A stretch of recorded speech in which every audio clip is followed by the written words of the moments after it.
This is exciting. We just got in our motors for our wash bay and also our pumps and everything that we need to fire up the hose systems we're going to put in there. So we got cat pumps. We used our connections over there at WAG Motors to get these stainless steel motors. Check these out. So we're just about to pop these open and see what they look like. Super shiny 7.5 horse motors. My goal is to get 4 gallons per minute at 2,500 PSI out of these. So there's going to be a whole lot of crank out of this. We're going to mount these straight onto a piece of diamond plate aluminum on the wall in our wash bay so you can see them. Let's see what these look like.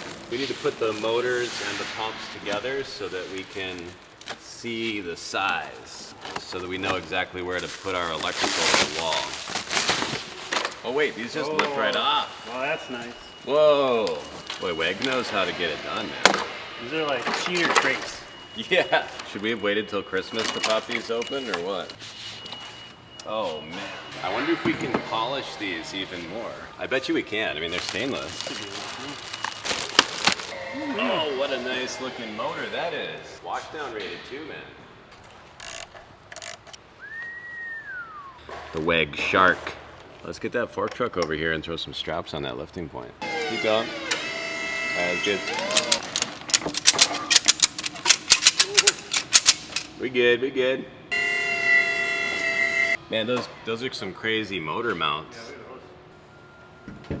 So we've got stuff to put on here. Let's see what we have here. So we've got our pumps, and to connect to the pump, you need a bell housing. So what's nice about bell housings, puts a sort of a, what do you call that, a Lovejoy? Well, it's a flex coupling. Flex coupling, Lovejoy. There's no way for it to get stuck on there and, you know, make it so you have to replace something crazy like that too. So this is the bell housing. Look at that. So this bolts onto the pump first, and then onto the motor. So this should be our flex couplings. Oh man, so this is an oil drain kit for the back of the pump to make it easy to pop the oil out and do oil changes later. So that's gonna be nice. And then yeah, these are the flex couplings. Check those out. So this is, one side of this goes on the motor, the bigger side, and then this side goes on the pump. That's the flex part of the flex coupling. It's like a sort of material that gives just a little bit, absorbs a little bit of the startup from the motor to the pump. What do you think about the new motor? Man, that's the most beautiful motor I've ever seen. It really puts the power in power washer. Oh yeah, this is the pump with 9 lives, man. Cat. These are the best. Best pump you can get. So these guys are pretty helpful.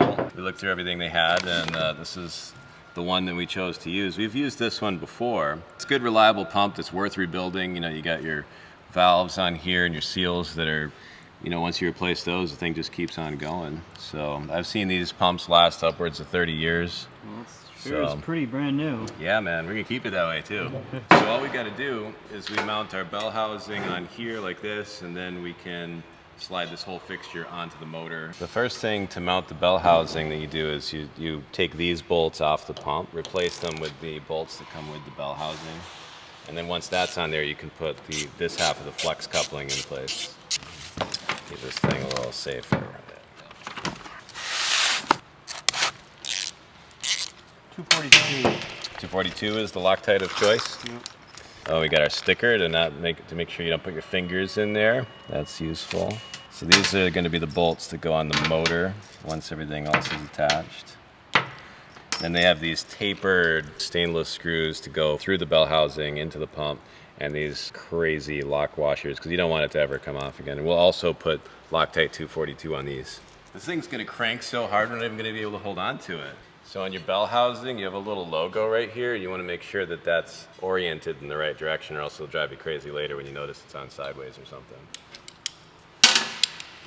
Give these things a good snugging.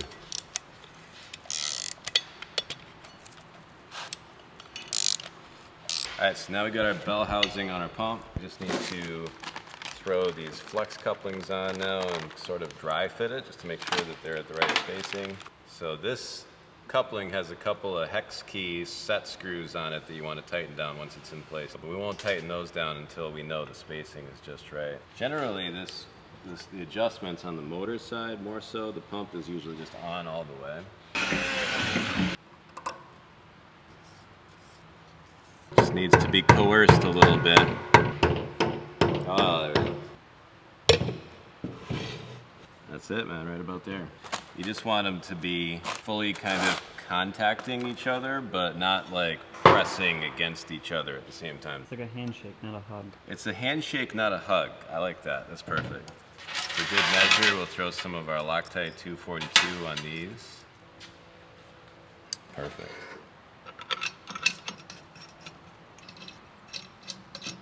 So I'll tighten these down, and then the next stop is in the wash bay. We'll just bring this thing out there and measure it, you know, side to side, and figure out how we want to get through the wall with the electrical. Because our goal is to have as minimal an amount of stuff going on into this and out of it as possible. So we don't even want to see the electrical coming into this if we can help it. And all the controls are going to be hidden completely out of view. And then I want to keep all of the plumbing as minimal as I can too. It's going to be so much fun. What'll be cool about having two of them is that it means that each side of the wash bay has its own dedicated power source. So you'll have your own soap control on each side, and you won't be sharing the pressure with anybody else. It'll be dedicated to each gun. Now we got to bring this thing out to the wash bay and see how it fits on the wall and how we're going to position it, you know, left to right and up and down and whatnot. There it is. We're going to have one of these on top and then one underneath and then our logo in between or something. I can't wait to see how this turns out. Or we can, you know, 90 out of it.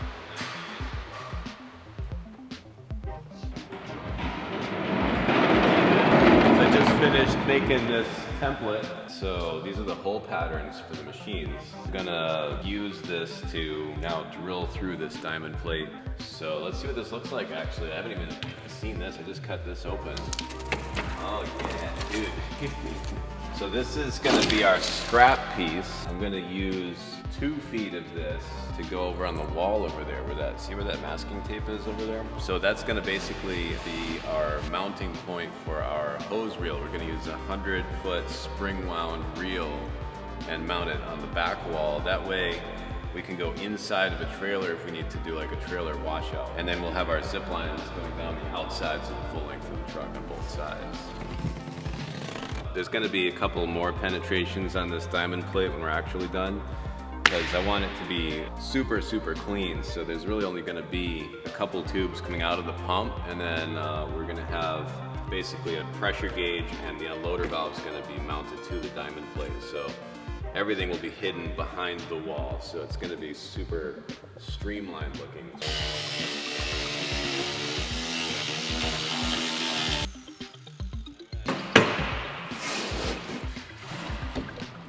That would be a damn shame if the template shifted and I didn't notice, Kev. Then it would be like all of our holes wouldn't line up.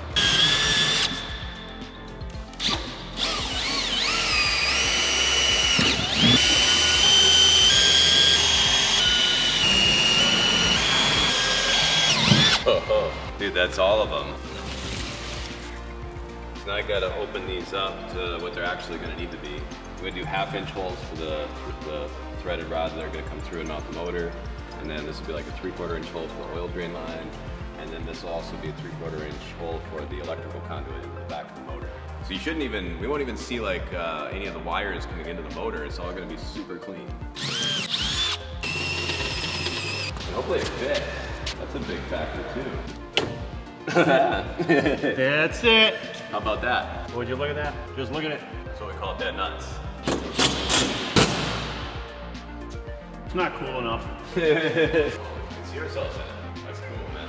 Welcome these to their new home, man. So exciting. Can you imagine dropping these? Don't even imagine. You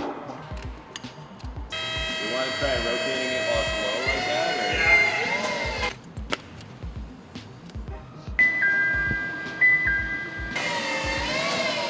Keep coming. We got some long studs here. Well, those are going to extend into the other side of Right. the wall. That's fine. Probably have the stud overhang by an 1/8 of an inch or so anyway. I'm just gonna do is tighten it down now. Pretty much. Yep. Looking good. This is where all of our controls are for those motors. We hit them around the corner. This thing works on our in-ground pump. This will be one of the drives. This will be the other drive. I still have to make up that box. So what I'm doing with these is I'm grabbing several studs and compressing both sides of the wall together so that, I don't know, I just wanted to make sure that, you know, nothing ever falls off ever. Yeah. Look at that. Alright, what's your thoughts? Man, my thoughts are this is going to be awesome. I'm excited. And once we have both of these in place, then we can start working on our plumbing. I got to look into that swage lock stuff with stainless piping. Keep that theme rolling. We could do, if we wanted to do a like a flexible braided line for the feed. It'd be better to have flex anyway on the inlet. Got to get it to just the right Newton meter, man. Ugh. Pumps with 9 lives. We'll find out about that. I think we're gonna see these last quite a while though. Never sees never works, actually.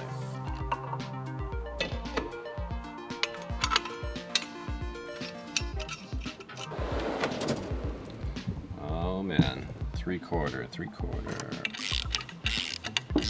How's about that, huh? Alright.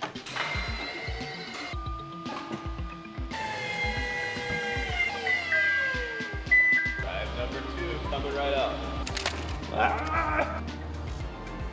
That looks real nice. Kid! He's seen us.